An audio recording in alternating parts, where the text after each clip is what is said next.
Salutations et bienvenue dans cette première vidéo tuto dessin. C'est la première vidéo de la chaîne, n'hésitez pas à dire dans les commentaires ce que vous en avez pensé. Et donc vu que c'est une première vidéo, je me suis dit, autant commencer par le commencement. Et donc, comment débuter le dessin?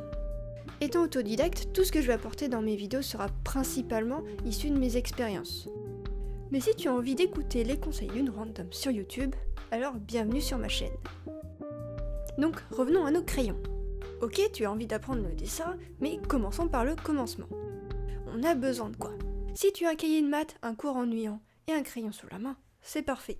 Bon, évidemment, ceci est une boutade, ne prenez pas exemple sur moi. Donc pour revenir à nos crayons, avec quels outils débuter? À titre personnel, je vous déconseillerais d'acheter directement du haut de gamme qui est aussi plus cher. Que vous dessiniez un bonhomme bâton avec un stylo Hello Kitty acheté à Action ou un stylo Bic ultra cher, ça change rien que votre bonhomme bâton, ça soit un bonhomme bâton. C'est comme la peinture. Si vous voulez faire de la peinture et que vous achetez de la super peinture mais que vous savez même pas tenir votre pinceau, autant vous entraîner sur de la peinture bas de gamme. C'est pour ça que l'idéal c'est de commencer par la base de la base. Vous prenez un crayon ou un stylo au pif chez vous, une feuille de papier ou un carnet de dessin, et c'est parti, vous faites ce que vous voulez. Bon, ok, vous avez votre papier et votre stylo, qu'est-ce qu'on fait maintenant? Avant toute chose, j'aimerais faire un petit point sur les 5 compétences en dessin selon moi. Le dessin, comme tout domaine, a des axes, des notions, a des points de repère sur lesquels on peut se calquer pour savoir qu'est-ce qu'il y a à apprendre et comment s'améliorer. Et donc la première compétence selon moi, c'est le coup de crayon. Le coup de crayon, ça va être quelque chose d'un peu unique à chacun. C'est-à-dire que Jean-Michel va pas avoir le même coup de crayon que Gertrude. C'est important de prendre conscience de ça, parce que si vous êtes du genre à vous comparer aux autres, sachez que ça sert à rien, puisque chacun a son coup de crayon, et que ok, Jean-Michel, il dessine super bien, il arrive trop bien à dessiner ça, mais aussi il a son coup de crayon qui fait qu'il a cette patte particulière. Alors que vous, peut-être que votre identité à vous, ça va être tout autre. Cependant, le coup de crayon, même si c'est quelque chose d'unique, c'est aussi quelque chose qui évolue au cours du temps. Vous allez vous améliorer à force de pratique. Le deuxième point que je vais aborder, c'est le style. Sachez que le coup de crayon va pas définir votre style. En effet, peu importe votre manière de dessiner, vous pourrez apprendre à faire n'importe quel style. Même si peut-être qu'il y a des styles dans lesquels vous aurez plus de facilité que d'autres. Le style c'est bien parce que ça vous permet peut-être d'avoir une idée de ce que vous voulez faire. Par exemple, si vous trouvez que les dessins de Gertrude ils sont trop bien, peut-être que vous allez vous orienter dans le même style qu'elle. À savoir que le style va aussi dépendre des médiums utilisés. Si vous voulez faire du style manga, ça va pas être pareil que si vous voulez faire du style ultra réaliste. Peut-être que pour le manga, vous allez plus vous tourner vers des outils comme le liner ou alors des feutres à alcool, alors que si vous voulez faire du réalisme, vous allez peut-être plus vous tourner vers des crayons de couleur ou de la peinture. Donc n'hésitez pas à vous poser la question, quels outils je vais utiliser pour dessiner? Petit aparté pour vous dire que peu importe votre style, c'est toujours bien de tester plein d'outils différents. Parfois on peut avoir de très bonnes surprises.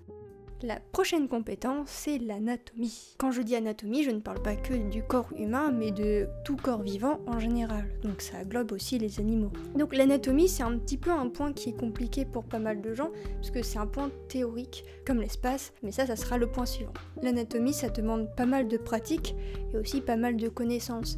Savoir quelles sont les différentes parties du corps, comment elles fonctionnent entre elles, quelle taille elles font, quelles sont les proportions. Mais ne vous découragez pas à cause de l'anatomie, en effet c'est comme tout, ça demande juste de la pratique. À force de pratiquer et de vous poser des questions en dessinant, vous comprendrez de mieux en mieux comment fonctionne l'anatomie. Et donc j'en parlais tout à l'heure, mais le point suivant c'est l'espace. Alors quand je parle d'espace au sens spatial, c'est-à-dire tout ce qui va toucher à la perspective, mais également tout ce qui va composer l'espace, comme les objets. Je mets la perspective et le dessin d'objets dans le même panier, parce que pour moi c'est la même manière de dessiner et de penser. Mais je ferai des vidéos sur l'anatomie et l'espace, pour expliciter un petit peu mieux ma manière de faire, ma manière de penser là-dessus.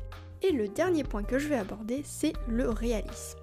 Alors, j'entends pas réalisme comme dessin réaliste, mais comme tout ce qui va s'apparenter au phénomène physique. C'est-à-dire tout ce qui va être de l'ordre de la physique du monde. Donc dedans, je vais par exemple y rentrer la gestion de l'ombre et de la lumière, ou alors tout ce qui va être de l'ordre du mouvement. C'est toutes les petites choses qui vont faire que votre dessin est réaliste et qu'il est plausible dans notre monde à nous.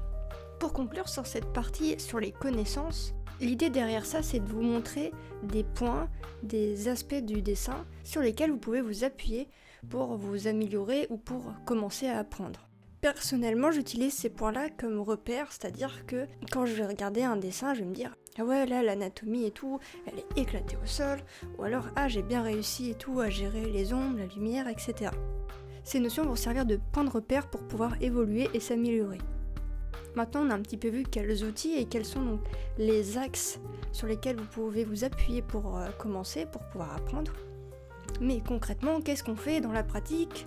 Comment que ça se passe ? Ce que je conseille généralement aux gens qui veulent commencer le dessin, c'est de prendre une feuille ou un carnet de croquis, c'est encore mieux, et de faire du dessin d'observation. En gros, le dessin d'observation, ça va être observer tout ce qu'il y a autour de vous. Donc ça peut être des espaces, des personnes, des paysages, etc. L'idée à travers les dessins d'observation, c'est d'abord d'apprendre à observer autour de soi et de comprendre le monde qui nous entoure. Par exemple, si vous n'avez jamais dessiné de cheval et que vous n'avez jamais vu de cheval avant, si on vous demande de dessiner un cheval, votre cheval il va pas ressembler à grand chose. Mais par contre, si vous avez pris votre petit carnet et votre petit stylo et que vous êtes allé dessiner des chevaux dans tous les sens possibles et imaginables et que vous avez pratiqué là-dessus, un jour t'as Jean-Michel qui demande dessine-moi un cheval, vous lui dessinerez un cheval tranquille. Si vous maîtrisez ce que vous avez observé, vous pourrez ensuite les réutiliser pour pouvoir inventer tout ce que vous voulez. Et ce que je conseille pour ponctuer ces dessins d'observation, c'est déjà d'utiliser un outil définitif. Alors l'outil définitif, c'est-à-dire qu'il ne se gomme pas. Par exemple, veuillez bannir, s'il vous plaît, le crayon de papier. Alors pourquoi bannir le crayon de papier ? C'est pas le crayon de papier le problème, c'est plutôt le fait de gommer avec sa gomme. En fait, l'intérêt d'utiliser que des outils définitifs, c'est lorsque vous êtes posé avec votre dessin et que vous dessinez ce que vous observez, vous êtes plus concentré sur ce que vous dessinez parce que vous n'avez pas le droit à l'erreur. Et que si vous faites une erreur, parce que ça arrive toujours les erreurs, un mauvais trait ou quoi, et vous allez chercher à comment le corriger par exemple. Et c'est avec cette mécanique-là, vous allez être hyper concentré sur ce que vous dessinez et que vous allez vous forcer à comprendre ce que vous dessinez, que vous allez vous améliorer. Et autre point pour ponctuer vos dessins d'observation, c'est le dessin en temps limité. L'idée d'un croquis en temps limité, donc quand je dis temps limité, c'est histoire de 1 minute, 10 minutes max, c'est de forcer votre esprit, quand vous êtes en train de dessiner, à comprendre l'essence de ce que vous dessinez. Vous devez dessiner en temps limité, donc vous n'avez pas le temps pour tous les détails, et du coup votre dessin doit aller à l'essentiel. Ça permet d'affiner son sens de l'observation. Mais encore une fois, les dessins d'observation, il y a tellement de choses à dire dessus, que je ferai une vidéo là-dessus. Oui, j'annonce beaucoup de vidéos dans cette vidéo, c'est normal, c'est le début de la chaîne. Mais au moins, il y a du contenu qui va arriver. Et pour finir, c'est bien beau de vouloir commencer à dessiner, mais il faut aussi que vous vous posiez une question. Pourquoi je souhaite commencer à dessiner ? En effet, en fonction de vos objectifs, votre évolution va pas être la même. Si vous voulez faire de la bande dessinée, par exemple, ça va pas être du tout pareil que si vous voulez juste faire du dessin pour vous exprimer. Il va pas avoir les mêmes notions qui vont apparaître. Par exemple, pour la bande dessinée, si vous voulez vous améliorer, il va falloir aussi que vous vous intéressiez à la narration, ou même à la composition. Et puis en plus, savoir dans quelle direction vous allez, vous pouvez vous mettre des objectifs. Mais n'oubliez pas, quel que soit votre style, votre coup de crayon ou votre objectif, le plus important, c'est que vous preniez du plaisir à dessiner. Et c'est sur cette belle parole que cette vidéo se termine. J'espère qu'elle vous aura plu, que ma voix un petit peu tremblante et stressée ne vous aura pas trop perturbé. N'hésitez pas à me dire encore une fois dans les commentaires les points à améliorer, et je vous dis à une prochaine vidéo.